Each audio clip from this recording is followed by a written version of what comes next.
예, 본문 보겠습니다. 3장 11절 내용 보면 여러분이 처음부터 들은 말씀은 이것입니다. 우리가 서로 사랑해야 한다는 것입니다. 하면서 이제 사랑의 계명을 다시 한번 이제 얘기하는 것인데, 악마에게 속한 사람으로서 자기 동생을 죽인 카인처럼 돼서는 안 되겠습니다. 그가 무슨 까닭으로 동생을 죽였습니까? 자신이 악하고 동생이 이렇기 때문입니다. 그리고 형제 여러분, 세상이 여러분을 미워해도 놀라지 마십시오. 우리는 형제들을 사랑하기 때문에 우리가 이미 죽음에서 생명으로 건너갔다는 것을 압니다. 사랑하지 않는 자는 죽음 안에 그대로 머물러 있습니다. 그러니까 사랑하지 않는 사람은 죽음 안에 그대로 머물러 있는 것이나 다름없고, 사랑하는 사람은 생명 안에 머물러 있다는 얘기죠. 아까 2장 10절 보면은 지금 본문 1에 대응되는 지금 본문 2의 사랑 계명 부분인데, 아까 그 2장 10절에서 뭐냐면은 형제를 사랑하는 사람은 빛 속에 머무른다. 이번에는 뭐라고 했냐면은 사랑하는 사람은 생명 속에 머무른다. 대응하는 내용이죠. 그리고 미워하는 사람은 죽음 안에 있는 거지. 사랑하지 않는 사람은 죽음 안에 그대로 머물러 있다.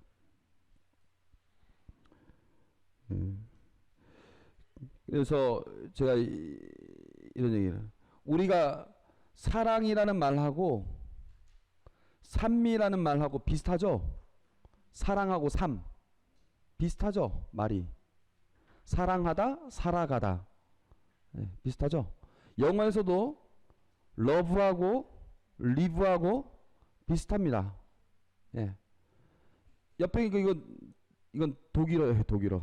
리벤 이게 사랑하다. 이히 리베 뭐 저쪽 하죠? 예. 그 다음에 살아가다 레벤. 예. 삶이 다스 레벤 하는데 레벤 말도 비슷해요. 그러니까 사랑한다는 것은 곧 살아간다는 것, 살아간다는 것은 꼭 사랑한다는 것. 예, 그런 의미죠. 사랑하지 않는 자는 죽음 안에 그대로 머물러 있는 것이라는 겁니다. 저는 이 말을 또 이렇게 바꿔서 강론했었던 적도 있는데, 기도하지 않는 자는 죽음 안에 그대로 머물러 있습니다. 그러니까 영적인 죽음 안에 머물러 있는, 신앙적인 죽음 안에 머물러 있는 거예요. 기도하지 않는 자. 제가 지난번에 얘기했죠. 예? 기도와 실천 해가지고, 기도하지 않고 실천만 하는 사람은 시체고, 예? 기도만 하고 실천하지 않는 사람은 귀신이고. 그래서 사랑하고 있다는 것은 곧 그 생명력이 충만해지는 것을 의미한다. 그래서 쭉 계속 이야기하는 내용이 그렇게 사랑하는 얘기고, 4장 1절 내용 보면은 아무 영이나 그 영의 식별인데, 예, 아무 영이나 다 믿지 말고 그 영이 하느님께 속한 영인지 시험해 보십시오. 거짓 예언자들은 세상으로 많이 나갔기 때문입니다.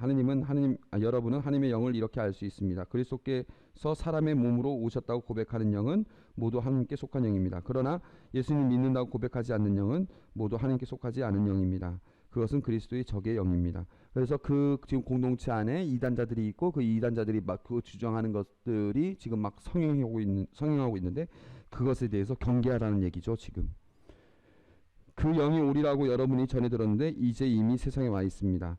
자녀 여러분, 여러분은 하나님께 속한 사람으로서 거짓 예언자들을 이미 이겼습니다. 아까 그 대응했던 부분하고 비슷한 내용인 것이죠. 그래서 여러분들은 이 세상에 속하지 말고 하나님께 속한 사람이 되라, 이런 얘기가 나옵니다.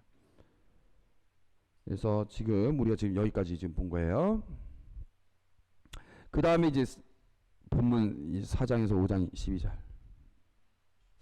4장 7절에서 21절은 4장 7절에서 5장 12절 이 본문 그 세 번째 중에서 특히 이 앞부분, 사랑이 하나님에게서 나와 믿음 안에 뿌리내림, 이거는 그리스도교 대헌장이라고 불릴 만큼 아주 유명한 구절이고, 중요한 성경 안에서 성경의 전체 메시지를 요약한다고 해도 과언이 아닌 내용입니다. 뭐 복잡한 설명은 사실 필요 없어요. 그냥 한 구절 한 구절 여러분들이 마음으로 새기면 되는 겁니다. 4장 7절에서 21절. 전주 주교님은 성경도 잘 외우시는 분이신데 아마 이분은 이거 외우셨을 겁니다. 사랑하는 여러분, 서로 사랑합시다. 사랑은 하느님에게서 오는 것이기 때문입니다. 사랑하는 이는 모두 하느님에게서 태어났으며 하느님을 압니다. 사랑하지 않는 사람은 하느님을 알지 못합니다. 하느님은 사랑이시기 때문입니다. 아까 뭐로 사랑은 아까 맨 처음에 사랑은 하는 사람은 빛 속에 있는 사람입니다. 사랑하는 사람은 생명 속에 있는 사람입니다. 그 다음 이번에는 뭐냐면 사랑하는 사람은 하느님을 압니다. 하느님은 사랑이시기 때문입니다. 하느님의 사랑은 우리에게 이렇게 나타났습니다. 곧 하느님께서 당신의 외아드님을 세상에 보내시어 우리가 그분을 통하여 살게 해주셨습니다. 그 사랑은 이렇습니다. 우리가 하느님을 사랑한 것이 아니라 그분께서 우리를 사랑하시어 당신의 아드님을 우리 죄를 위한 속죄제물로 보내주신 것입니다. 사랑하는 여러분, 하느님께서 우리를 이렇게 사랑하셨으니 우리도 서로 사랑해야 합니다. 그러니까 하느님이 어떤 분이실까? 하느님 무서운 분이실까? 하느님은 두려우신 분이실까? 하느님 우리에게 무관심한 분이실까? 잘 몰랐는데 예수님께서 보여주셨던 그 사랑을 통해서 아, 하느님 사랑이구나. 그걸 우리가 비로소 이제 하느님 얼마나 크신 사랑인지를 알게 됐고 그 사랑 때문에 우리가 서로 사랑할 수 있다는 것이죠. 지금까지 하느님을 본 사람은 없습니다. 그러나 우리가 서로 사랑하면 하느님께서 우리 안에 머무르시고 그분 사랑이 우리에게서 완성됩니다.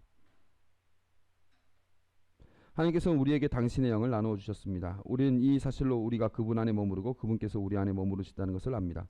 그리고 우리는 아버지께서 아드님을 세상의 구원자로 보내신 것을 보았고 또 증언합니다. 누구든지 예수님께서 하느님의 아드님이심을 고백하면 하나님께서 그 사람 안에 머무르시고 그 사람도 하나님 안에 머무릅니다. 하나님께서 우리에게 베푸시는 사랑을 우리는 알게 되었고 또 믿게 되었습니다. 하느님은 사랑이십니다. 사랑 안에 머무르는 사람은 하느님 안에 머무르고 하나님께서도 그 사람 안에 머무릅니다.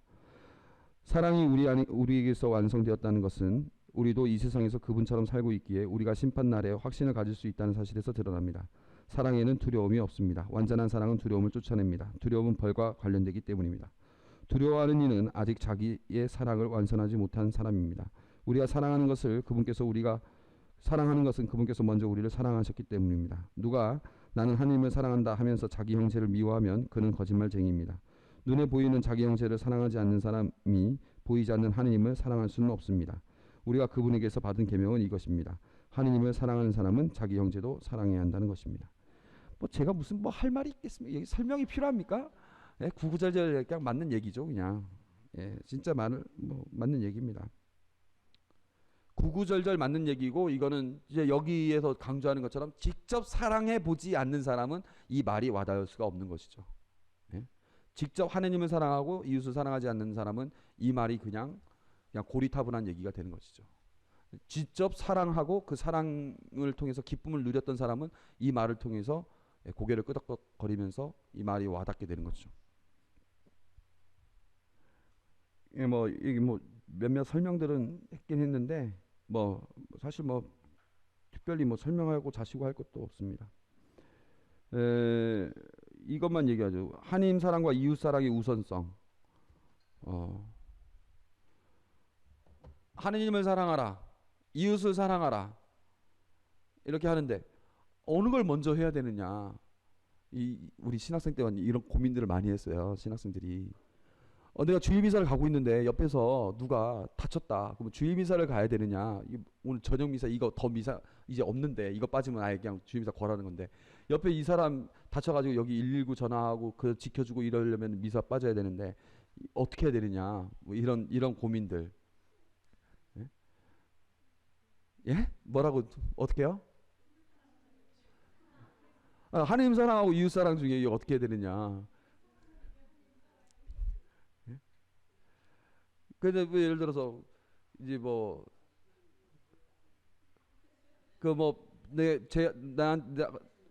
근데 이제 그게 이제 당연히 죽은 사람 살려야죠.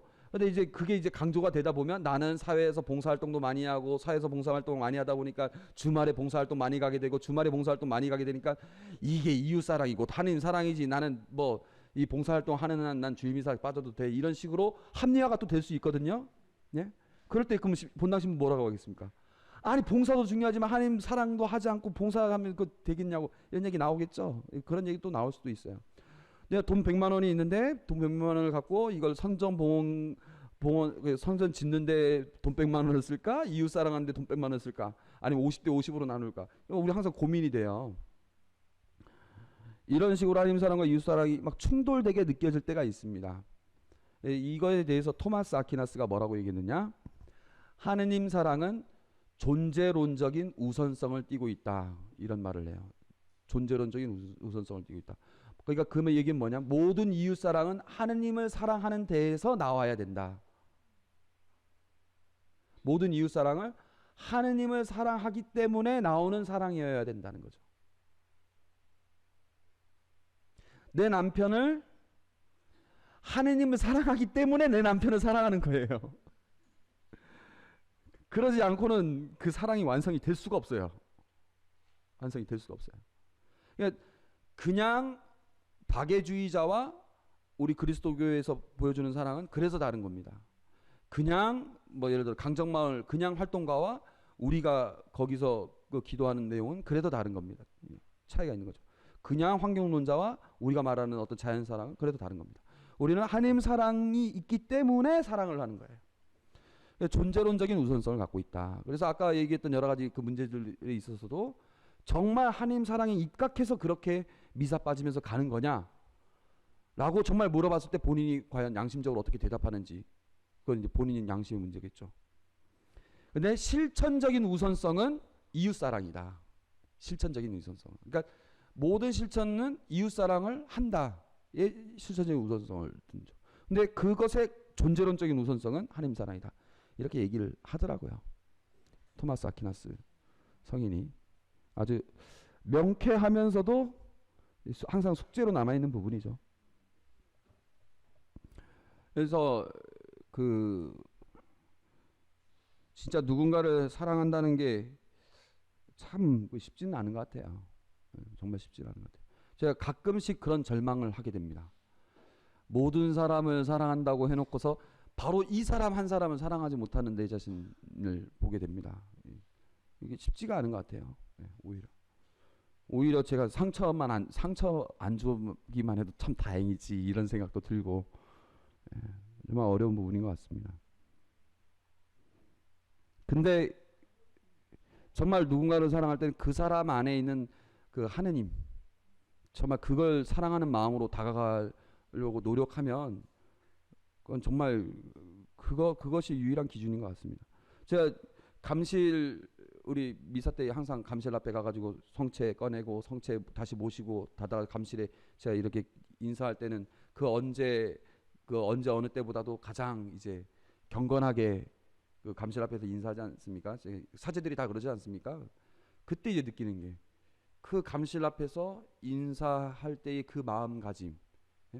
사실 한 사람 한 사람이 다 감실 아니에요? 한 사람 한 사람들이 다 감실 아닙니까? 다 하느님의 성전이고, 하느님의 모상이고. 그러니까 내가 이 사람을 대할 때에는 한 사람으로 대하는 것이 아니라 감실 앞에서 절하듯이 감실을 대하는 것처럼 그 사람을 대하는 것.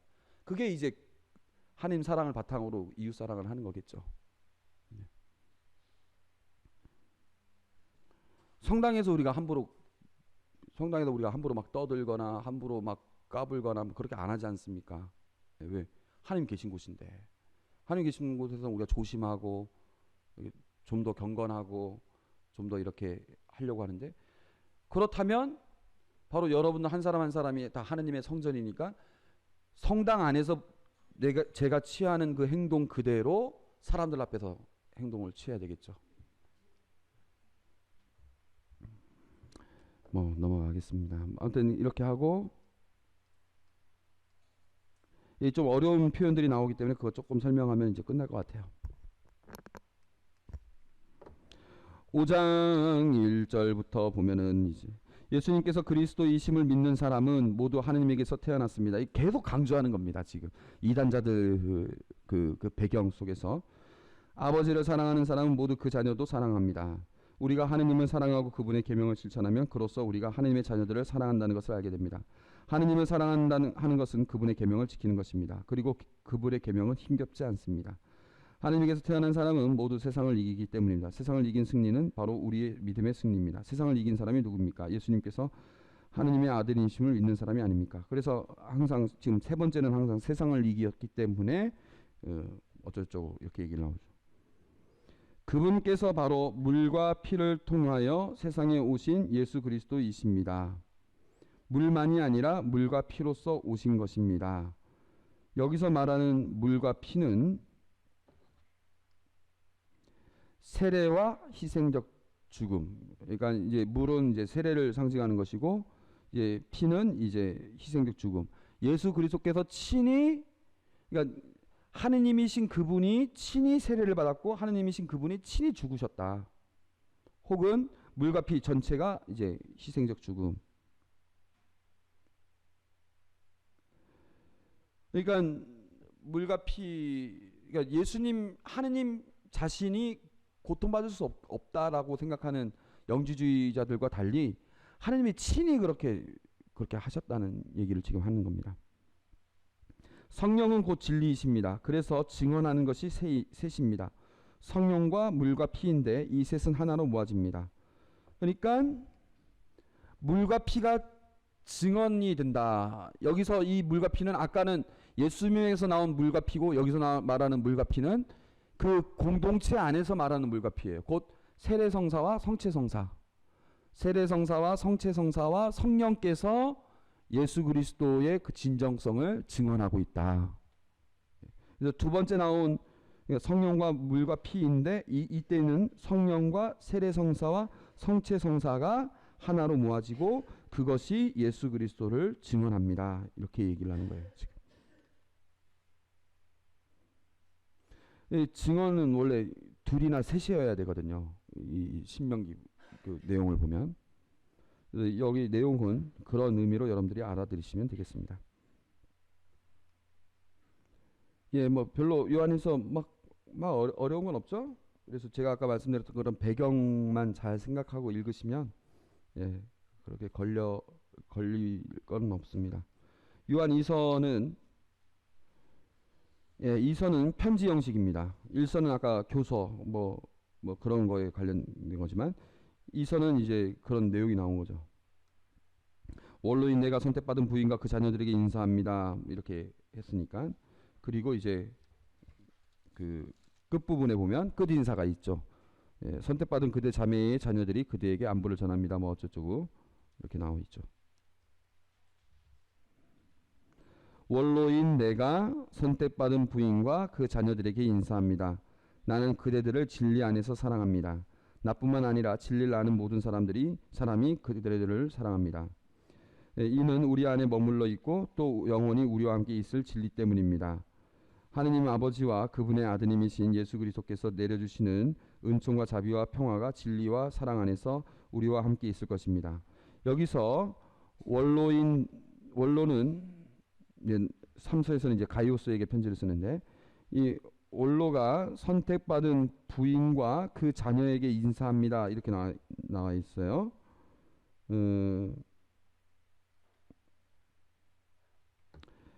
여기 이 선택받은 부인이라는 표현은, 그러니까 원로인 제가 선택받은 부인과 그 자녀들에게 인사합니다라는 이 선택받은 부인은 그 교회 전체를 말하는 거예요. 자녀는 그 교회, 그 지역 교회 안에 있는 한 사람 한 사람들을 말하는 겁니다. 그래서 부인이 그 지역 교회의 여자들을 의미하고 자녀들은 또 거기에 이제 아이들을 의미하고 이렇게 볼 수도 있지만, 호근이라고 썼는데 그렇게 볼 수도 있지만 지역 교회를 지칭하고 자녀들은 그 지역 교회의 구성원들을 말한다. 이렇게 보는 것이 더 여기 문맥상으로 맞습니다. 자, 그대의 자녀들 가운데 우리가 아버지에게서 받은 계명대로, 아버지 하느님 말하는 거죠. 진리 안에서 살아가는 사람들이 있는 것을 보고 나는 매우 기뻤습니다. 부인, 그 교회 전체를 두고 얘기하는 거예요. 내가 그대에게 당부합니다. 그러나 내가 그대에게 써보내는 것은 무슨 새 계명이 아니라 우리가 처음부터 지녀온 계명입니다. 서로 사랑하라는 것입니다. 그리고 그 사랑은 우리가 그분의 계명에 따라 살아가는 것이고, 그 계명은 그대들이 처음부터 들은 대로 그 사랑 안에 살아가야 한다는 것입니다.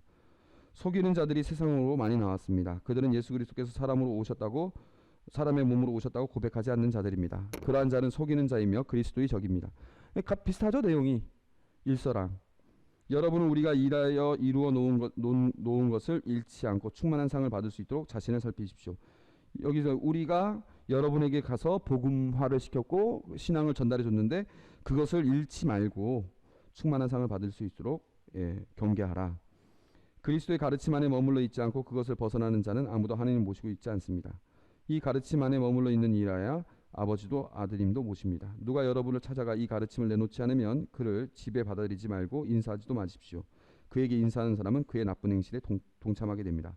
예전에는 이제 그 인사는 서로 축복을 해주는 거예요. 인사할 때는 서로가 서로한테 축복해 주는 거예요. 근데 그런 축복하는 행위 하지 말고 친교 갖지 말라. 단호하라는 얘기죠.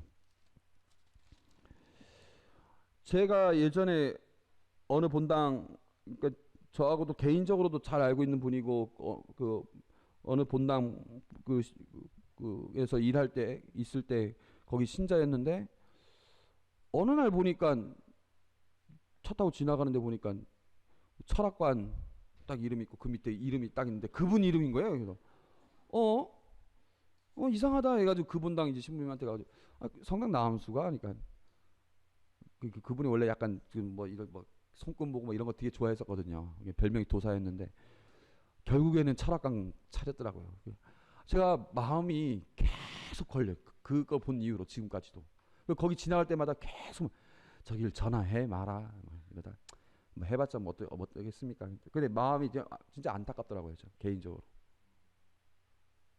그래서 아마 이 요한 서간 쓴 이분도 그렇게 그리스도교회에 있다가 이단으로 나온 사람들 그리고 거기에 또 빠져나간 사람들 보면 정말 마음이 아플 거라는 생각이 듭니다.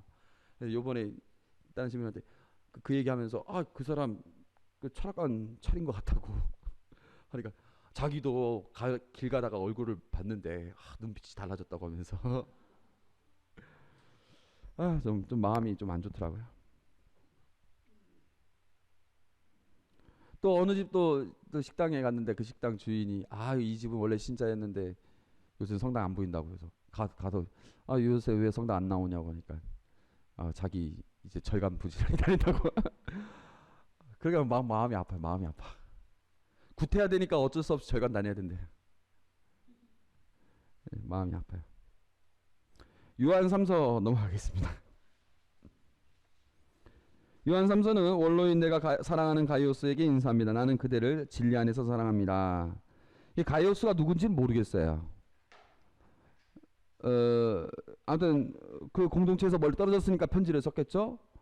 가이오스라는 이름은 성경에 이름이 많이 나옵니다. 뭐 사도행전에도 나오고 로마서에도 나오고 고린도일서에도 이런 여러 인물들이 있는데 그 중에 하나는 아닌 것 같아요. 그냥 당시에 흔한 이름이어서 그냥 어떤 가이오스 이렇게 말할 수 있겠죠.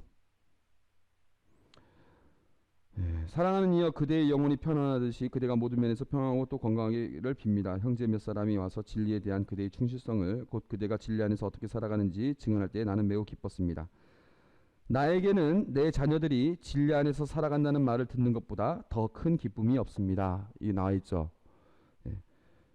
그러니까 이제 그 교회의 구성원들이 신자들이 진리 안에서 살아간다는 말을 들을 때 가장 기쁘다. 아까 요한 1서 1장 4절 한번 보세요.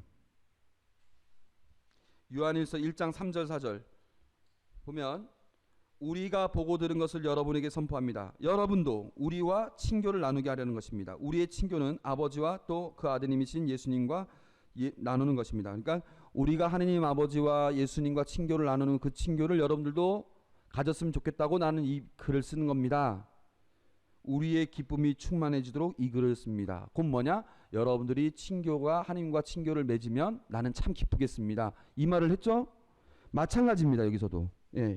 요한 셋째 서간에서도 나에게는 내 자녀들이 진리 안에서 살아간다는 말을 듣는 것보다 더 큰 기쁨은 없습니다. 그저께 이제 성소주일 행사하면서 잠깐 가서 봤더니 이제 그 행사 때 이제 영상 스크린으로 신부님들 수녀님들이 나오면서 언제 가장 기쁩니까? 이런 질문이 나오더라고요. 그래서 이런 이 신부님 저 신부님 막 얘기를 많이 했는데 뭐 시끄러가지고 잘 안 들렸지만 대충 들은 거는 다 이런 내용이었어요. 신자들이 정말 신앙적으로 바뀌고 또 신앙적으로 기쁨을 얻고 신앙적인 체험을 하고 그렇게 할 수 있도록 내가 도구가 되었을 때 가장 기쁘다, 뭐 그런 얘기들. 뭐 사실 뭐 그렇죠 뭐. 사목자에게는 이런 게 가장 큰 기쁨인 것 같습니다. 자녀들이 진리 안에서 살아간다는 말을 듣는 것보다 더 큰 기쁨은 없습니다.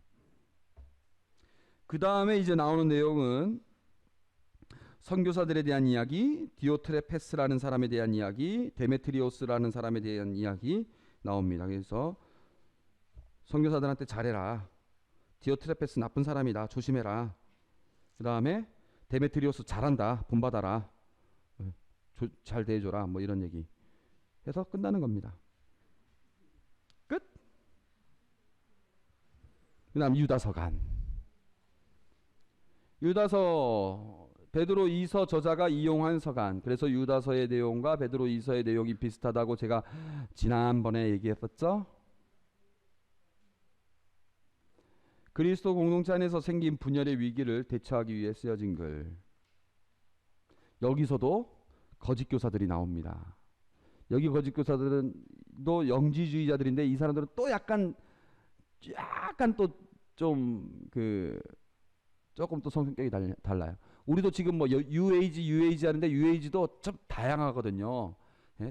단악선언하는 UAG가 있고 기체조하는 UAG가 있고 그다음에 헤비메탈 음악하는 UAG가 있고 뭐 재즈 피아노 하는 UAG가 있고 UAG도 종류가 아주 다양하거든요. 마찬가지로 여기 영지주의자들도 종류가 아주 다양합니다.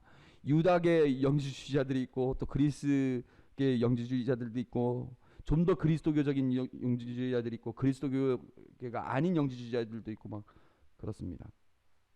영지주의가 어떻게 해서 생겼냐면은 그리스 문화가 그리스 제국이 이제 팽창돼 가지고 어디까지 그게 그 영토가 거의 갔냐면은 거의 인도까지 거의 가지 않았습니까?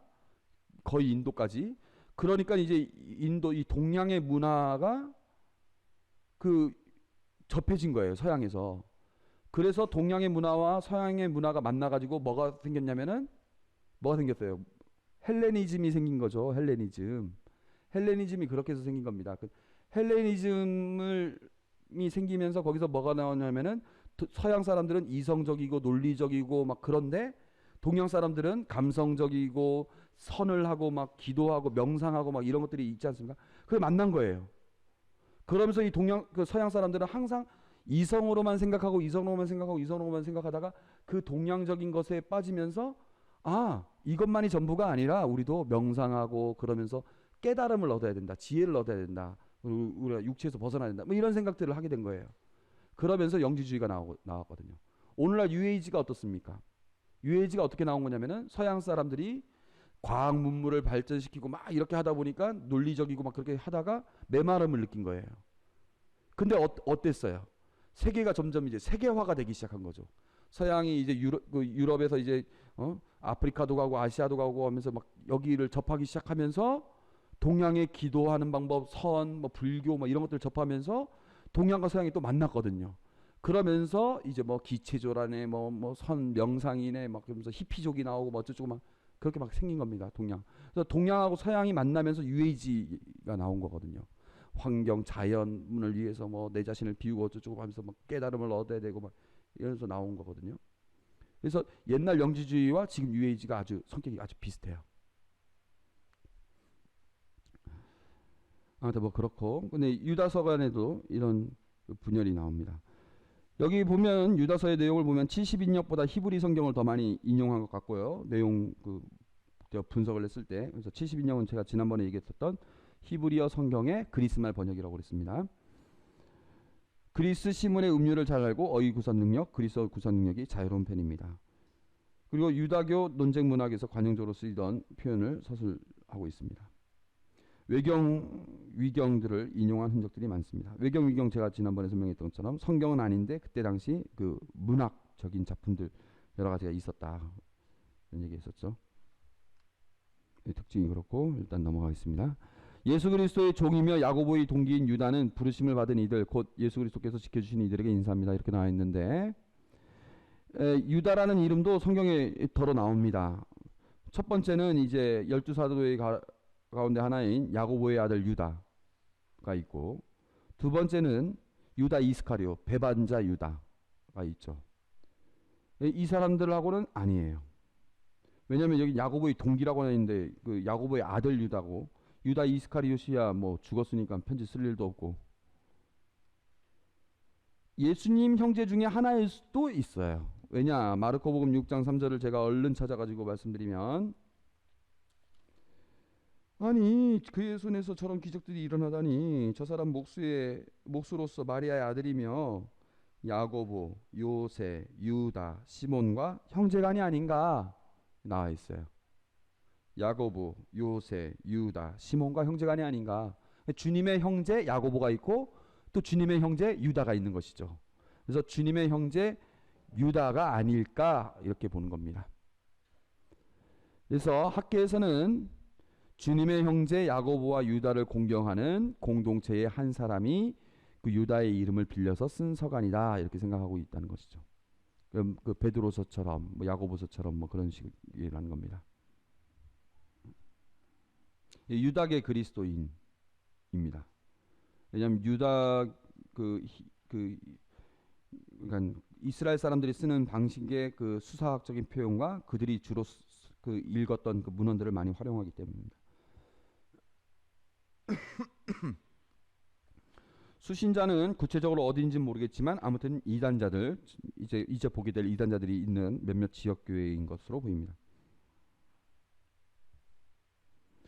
네, 넘어가고요. 적대자, 그 거짓 교사들은 어떤 사람들인가?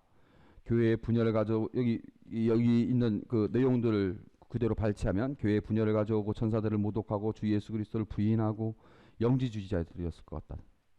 기원전 2세기 이후에 유다교 묵시문학 등에 몰두한 이들이기도 하다. 이 위경들이에요. 이 묵시문학들이 위경들이에요. 에녹서. 에녹이 어떤 사람입니까? 365년 살고 그냥 하늘로 쏙 올라가는, 죽지 않고 그냥 쏙 올라가는 사람이죠. 사람들이 궁금한 거예요. 도대체 어떤 일이 벌어졌던 것일까 하면서 에녹과 관련된 전 이야기, 에녹의 이야기, 그 이후의 이야기들 막 이걸 막 상상하면서 그 썼어요. 그 글이 있는데 그 글은 성경으로 채택은 되지 않았지만 사람들이 널리 읽었던 것들이 있습니다. 그러니까 그거는 그리스도교 진리는 아니지만 뭐 그 옆 근처쯤에 있는 거죠. 별로 우리 성경적인 권위는 전혀 없습니다. 그러나 그때 당시에 많은 영향력을 미쳤습니다. 모세 승천기, 모세에 대한 번외편이죠. 그래서 모세가 이제 그 요르단강 건너가기 전에 돌아가셨는데 그게 이제 승천이 됐다 하면서 그런 얘기. 12성조의 유언, 12성조라고 하면은 이제 12아들 12지파의 성조라는 거죠. 그들의 유언 하면서 뭐 그런 작품들이 아주 많이 있습니다. 이런 것들이 기원전 2세기 이후 예수님 시대 이후에도 계속 있었어요. 유다교는 유다교대로 또 그리스도교는 그리스도교대로 이런 여러 가지 문학들이 있었어요. 이런 것들을 위경이라고 외경 이렇게 부릅니다. 이 영지주의자들은 아까 요한 서간의 영지주의자들과 달리 이런 것들도 잘 알고 있는 사람들이에요. 특정 부류의 천사 공경을 중시하고 제의적으로라고 하면 몸이 더러워지지 않으려 합니다. 제의적으로라고 하면 무슨 뭐 기도할 때라든가 뭐 할 때 뭐 이럴 때 몸이 더러워지는 걸 뭐 불쾌하게 생각하는 거죠. 일상생활은 더러우면서 제의적으로 몸이 더럽지 않으려고 하는 그런 걸 나중에 보면 비판하고 있습니다. 그래서 뭐 요약하면 이겁니다. 8, 90년경에 썼고, 왜냐하면 베드로 이서보다는 빠르니까. 그러나 사도들의 가르침을 이미 과거의 전통으로 얘기하고 있습니다. 시리아나 알렉산드리아 아니면 예수님이 살았던 팔레스타인 뭐 어딘지 정확하게 모르고, 동기는 뭐 이거죠. 이단자들로 현혹될 위험이 있는 이들에게 굳건한 믿음을 바라며 쓴 글, 이 정도로 요약할 수 있습니다. 여러분은 지금 제일 짧은 서간들을 보고 있습니다. 요한2서, 요한3서, 그다음 유다서 25절까지 있네요. 그 다음에 또 짧은 게 또 뭐가 있어요? 1장 넘기지 않는 신약 성경에 예? 필레몬서가 있죠. 필레몬서. 필레몬서는 몇 절까지 있지? 28절인가 그때? 25절이네요. 예. 유다서는 좀 내용이 이 도대체 뭔 말이냐 싶은 것들이 있습니다. 그래서 이것도 약간의 설명만 이렇게 하면 여러분들 대강 그래서 이런 말들이 나온 거구나. 대충은 이렇게 우리가 대충 이렇게 알아들었고 넘어갈 수, 그러니까 예전에는 그냥 모르겠다 이렇게만 넘어갔던 것들이 그냥 이렇구나라고 하면서 읽을 수가 있어요. 예수 그리스도의 종이며 야고보의 동생인 유다가, 그러니까 이제 주님의 형제 중에 야고보도 있고 유다가 있는데 그 중에 유다라고 지금 차명을 한 겁니다. 부르심을 받은 이들, 부르심을 받은 이들이 곧 수신자들인데 하나님 아버지께서 사랑하시고 예수 그리스도를 지켜주신 이들에게 인사합니다. 자비와 평화와 사랑이 여러분에게 풍성히 내리기를 빕니다. 편지의 인사말이죠. 사랑하는 여러분, 우리의 공동 구원에 관하여 여러분에게 편지를 쓰려고 여러분으로 애쓰던 참에 성도들에게 단 한 번 전해진 믿음을 위하여 싸우도록 여러분에게 공고하는 편지를 써야 할 필요가 생겼습니다. 성도들에게, 여러분들에게 단 한 번 전해진 믿음, 단 한 번 전해진 믿음이라는 것이 한 번 가서 복음화를 시키고 그냥 나온 것이 아니라 결정적이고 완전하게 주어진, 결정적이고 완전하게 주어진 유일무이한 진짜 그런 뜻이죠. 그렇게 소중하고 고귀한 믿음을 위하여 싸우도록 믿음을 지키라고 여러분에게 공고하는 편지를 써야겠다 생각했다는 거죠. 이유는 몇몇 사람이 몰래 숨어 들어왔기 때문입니다. 이러한 심판을 받도록 이미 오래전에 기록된 불경한 자들입니다. 그들은 우리 하느님의 은총을 방탕한 생활의 방편으로 악용하고 우리의 유일한 주인이시며 주님이신 예수 그리스도를 부인합니다. 여러분이 다 알고 있긴 하지만 여러분의 기억을 되살리고 싶습니다. 주님께서는 백성을 이집트에서 단번에 구해내셨지만 나중에는 믿지 않는 자들을 멸망시키셨습니다. 그 광야에서 죽은 것들을 상기시키는 거죠. 자기 영역을 지키지 않고 거주지를 이탈한 천사들도 저 중대한 날에 심판하시려고 영원한 사슬로 묶어 어둠 속에 가두어 두셨습니다. 이 내용은 뭐냐? 그 에노서에 나오는 얘기예요. 에노서에서 보면 창세기 6장 1절에서 4절, 창세기 6장 1절에서 4절을 보면은 하느님의 아들들과 사람의 딸들이 결혼을 했네 하면서 하나님께서 그거에 대해서 진노하셨다고 하죠. 근데 그 내용을 또 이제 또 확대시켜 가지고 에녹서에서 뭐라고 했냐? 그 하느님의 아들들이 누구였느냐? 천사들이었고 그들이 자기들이 영역이 있는데 거기서 벗어나 가지고 인간들을 범했다. 인간들 성폭행을 해버린 거죠. 이거 하느님이 너네 일로 와 해가지고 가두어 버렸다는 거예요. 그런 얘기가 에녹서에 나와 있어요. 그 내용을 반영하면서, 그러니까 하느님으로부터 구원받았던 사람도 광야에서 죽을 수도 있고 천사들도 그렇게 될 수도 있고, 바로 이 사람들이 그렇게 그리스도를 믿다가 버려진 이제는 완전히 그리스도의 적이 돼버린 사람들이 돼버렸다, 이런 얘기를 하는 거죠. 그들과 같은 식으로 불륜을 저지르고 변태적인 유욕에 빠진 소돔과 고모라 그 주변 고을들도 영원한 불의 형벌을 받아 본보기가 됐습니다. 저 꿈꾸는 자들이라는 말은 이제 자기가 꿈을 꾸면 나 꿈에 이런 거 봤는데 이게 하나님의 계시야라고 하면서 하나님의 계시를 받았어, 하나님의 계시를 받았어, 난 지혜를 받았어, 이렇게 말하는 사람들, 그 자들도 마찬가지로 몸을 더럽히고 주님의 주권을 무시하며 영광스러운 존재들을 모독합니다. 그러니까 앞서서 우리가 구약성경 혹은 여러 유다교 묵시 문학에서 봤었던 그런 하느님의 심판을 받는 이들처럼 이들도 원래는 신자들이었는데 이제는 벌을 받게 됐다. 그러나 미카엘 대천사도 모세의 주검을 놓고 악마와 다투며 논쟁할 때 감히 모독적인 판결을 내놓지 않고 주님께서 너를 꾸짖으시기를 바란다 하고 말하였을 뿐입니다. 저들은 자기들이 이해하지도 못하는 것들을 다 모독하지만 지각 없는 짐승처럼 누구나 본성으로 아는 것들, 바로 그것들로 멸망하고 맙니다. 자, 미카엘 대천사가 모세의 주검을 놓고 악마와 다투며 논쟁을 했었던 적은 사실은 없습니다. 성경에. 이 내용은 모세 승천기라는 작품 안에 나와 있는 내용을 반영하는 겁니다. 그래서 이들도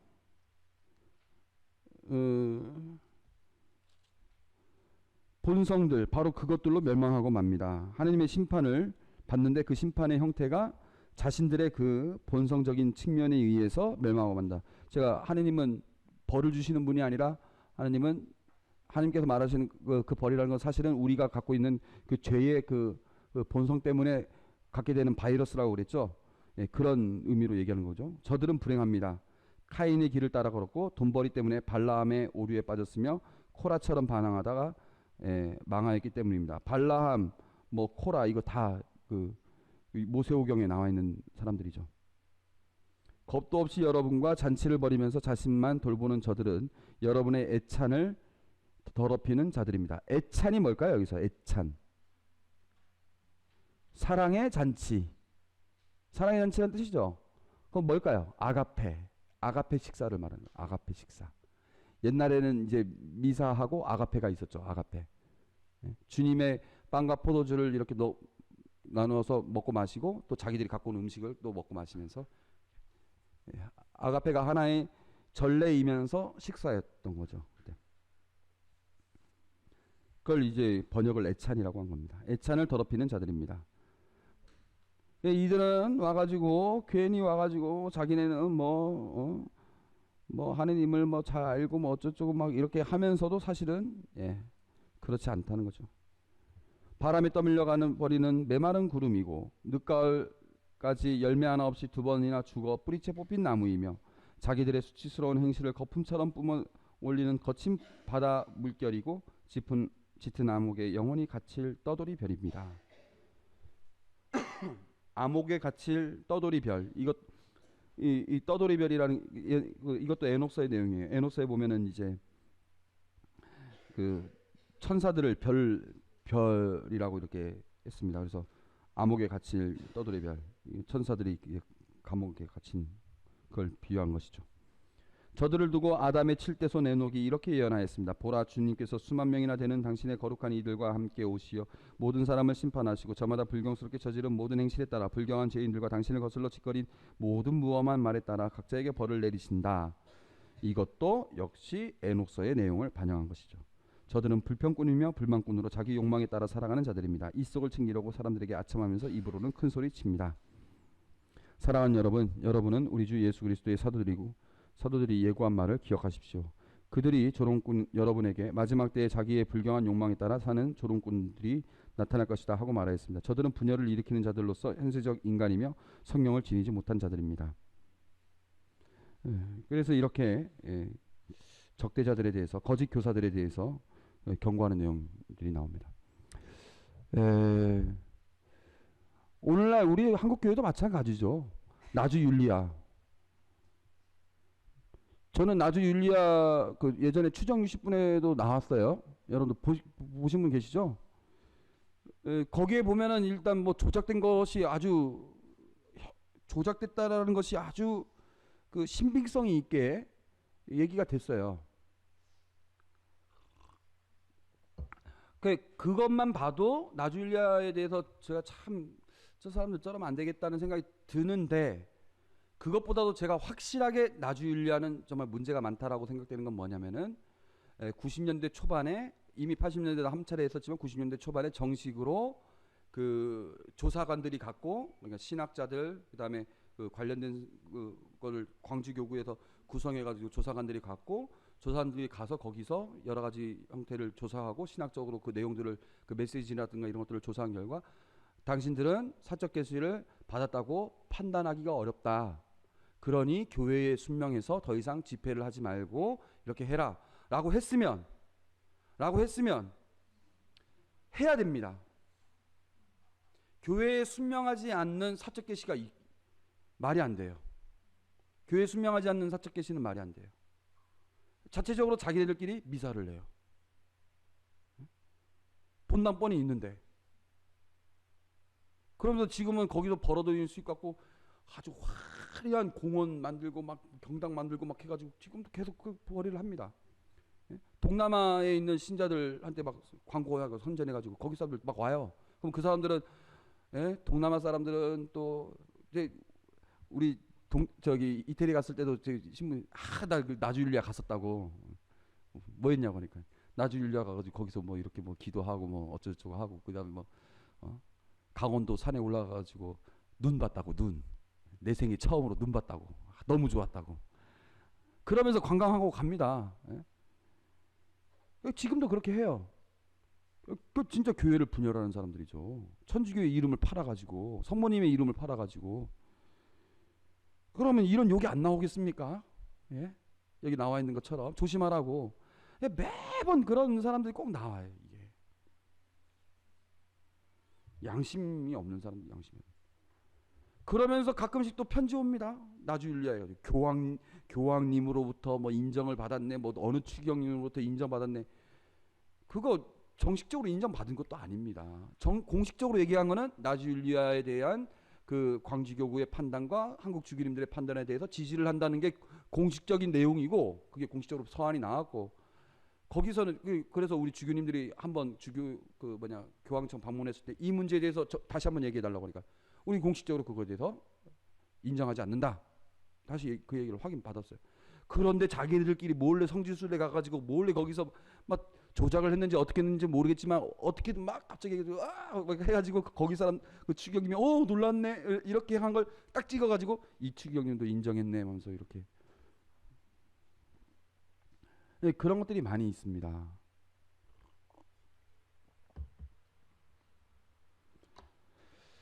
하여튼 그런 것들 조심해야죠.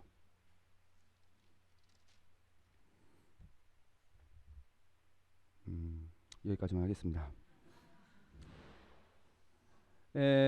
다음에는 영상 시청하고 시험 보는데요. 시험은 별로 어렵게 안 되겠습니다. 영상 시청이 몇 분 한 1시간 정도 남았다고 들었긴 들었는데 아무튼 시험을 그 자리에서 보게끔 하겠습니다. 그래서 그냥 다음에 그냥 2시간 다 채울 거고요. 그래서 이번 주에는 여러분들이 지금까지 공부했던 것들을 읽으시기 바랍니다.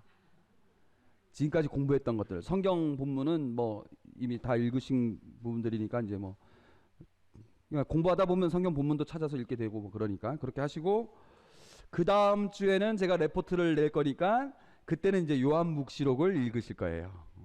그러니까 이번 주부터 다음 화요일까지는 공부한 거 한 번씩 이렇게 보시고 노트 필기한 거 한번 보시고 그 다음에 이제 다음 화요일부터는 이제 묵시록 보시면 될 겁니다. 질문 없죠? 수고하셨습니다.